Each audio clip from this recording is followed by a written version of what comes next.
আজি বিটিসি চুক্তিৰ 24 বাৰ্ষিকী 2003 চনত প্ৰধানমন্ত্ৰী অটল বিহাৰী বাজপেয়ীৰ কাৰ্যকালত বিটিসি চুক্তি স্বাক্ষৰিত হয়েছিল।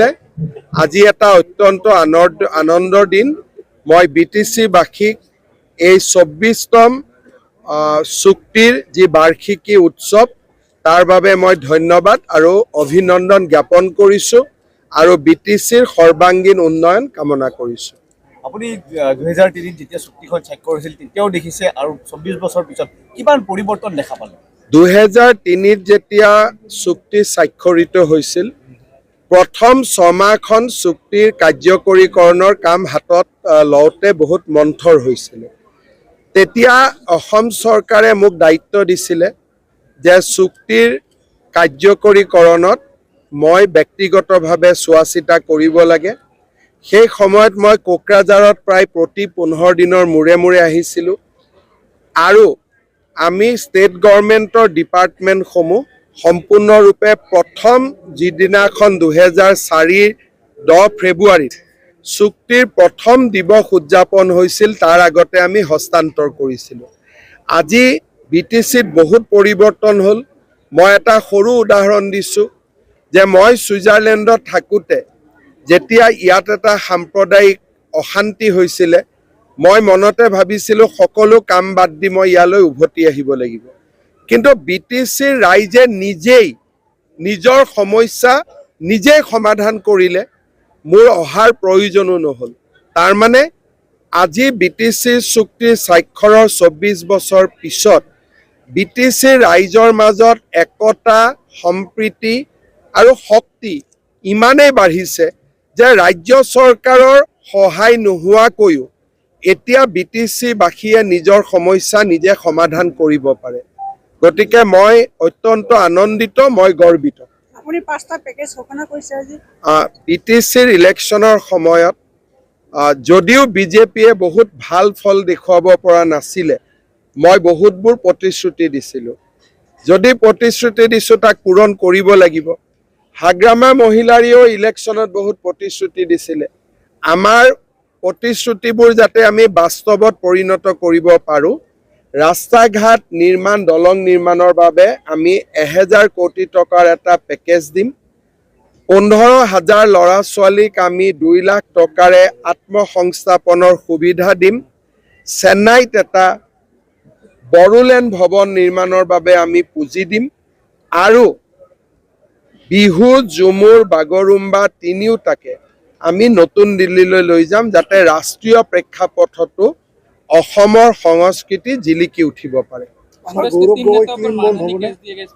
ओ मेरा ऊपर कुछ कुछ बोले थे, मैं बोला देखो टिप्पणी कर में प्रेस में झगड़ा करने से क्या फायदा है, अगर मेरा कुछ है तो कोर्ट में आप लोग प्रूफ कर दीजिए। इसीलिए मैं खुद ही उनको मौका दिया कि मेरा खिलाफ कुछ है तो आप बताइए। सर अपनी केबाटा आसनी लॉन्च কৰিছে অৰুণোদয়কে আৰম্ভ কৰি বহুত আছে, সৰ্বশ্ৰেষ্ঠ আঁচনি কোনখন বুলি ভাবে? চক মই ভাবোঁ যে মহিলা উদ্যমিতা আঁচনিখন যদি আমি সফল হ'ব পাৰোঁ আৰু আমাৰ মহিলাসকলে যদি নিজৰ ভৰিত নিজে থিয় দিব পাৰে, এই আঁচনিখনে অসমৰ গ্ৰাম্য অৰ্থনীতি সম্পূৰ্ণ পৰিৱৰ্তন কৰিব পাৰে। সেইকাৰণে আমি মহিলাসকলক 10,000 টকা দিছোঁ, 25,000 আৰু দিম, 50,000 আৰু দিম। আৰু এই আঁচনিখন যদি ভাল কৰি কাৰ্যত পৰিণত হয় অসমৰ গ্ৰাম্য অৰ্থনীতিলৈ ই বৈপ্লৱিক পৰিৱৰ্তন কঢ়িয়াই আনিব। On Sunday you have exposed the এছআৰতো একো নাই, আই থিংক কালি পৰহি লিষ্ট ওলাই যাব। এছআৰ মানে কি? মৰা মানুহৰ নাম কটা, বিয়া হোৱা মানুহৰ নাম কটা, ইমানেই, আৰু নতুন মানুহৰ নাম সোমোৱা। গৌৰৱ গগৈ ক্লিন বোৰ্ড হ'বনে আপোনাৰ?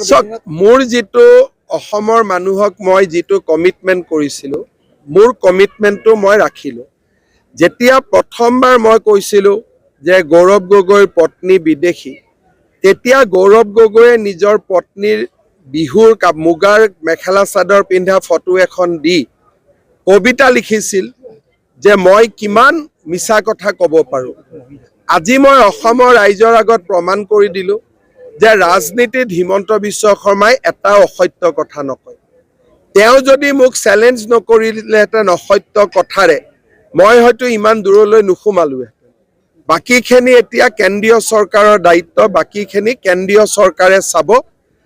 যোৱাকালি তেওঁ প্ৰেছ কনফাৰেন্সত যিবোৰ কথা ক'লে যে ভিছা নোহোৱাকৈ তেওঁ ৰাৱালপিণ্ডিলৈকে গৈছিলে, পৰিস্থিতিটো তেওঁ নিজে আৰু অধিক বেয়া কৰি ল'লে।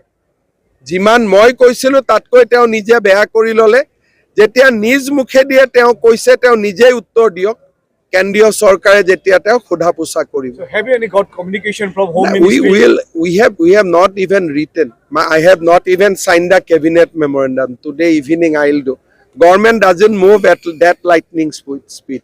বিধানসভা নিৰ্বাচন চিট শ্বেয়াৰিং বিপিএফৰ দলৰ আমিতো BPF-ৰ লগত মিত্ৰতাৰ কথা বতৰা পাতিছোঁ, কিন্তু মই এইটোও কৈছোঁ যে সকলোৱে মিলি ইলেকশ্যন খেলিব পাৰোঁ নেকি। হাগ্ৰামা মহিলাৰী যেতিয়া এতিয়া BTC-ৰ নেতা, চেষ্টা কৰক। নোৱাৰিলে ইলেকশ্যন হ'ব, মিলা মিছাকৈ চবেই খেলি থাকিব আৰু নিজৰ চিম্বলতে খেলক, বেলেগৰ চিম্বলতে খেলক, কাজিয়া পেচাল নোহোৱাকৈ মিলা মিছাকৈ ইলেকশ্যন খেলিলে হ'ল।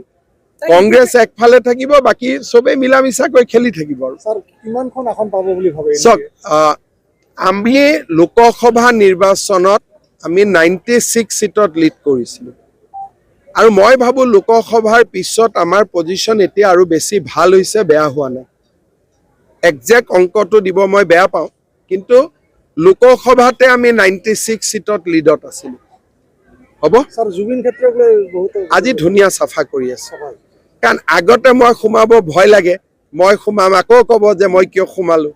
যিহেতু এতিয়া পৰিয়ালে অনুৰোধ কৰিলে, গতিকে লগে লগে ৰাতিয়ে কাম কৰি দিছোঁ। কিন্তু তাৰ আগলৈকে মই যদি কিবা কওঁ আকৌ মোৰ ওপৰতে জেং জেঙাই উঠে। সেইকাৰণে মই নিজে ইনিচিয়েটিভ লোৱা নাই, কিন্তু মোক যি কয় মই সেইটো কৰি দিওঁ। AICC leadership yet to comment regarding this Gaurav Gogoi episode. Comment কি আছে? তেওঁ নিজে কৈ দিলে তেওঁ ৰাৱালপিণ্ডিত গৈছে। ইয়াত আৰু কমেণ্ট কি দিব? মই কোৱা কথাৰ কমেণ্ট দিব পাৰে, এতিয়া তেওঁ নিজে কোৱা কথাৰ কেনেকৈ কমেণ্ট দিব?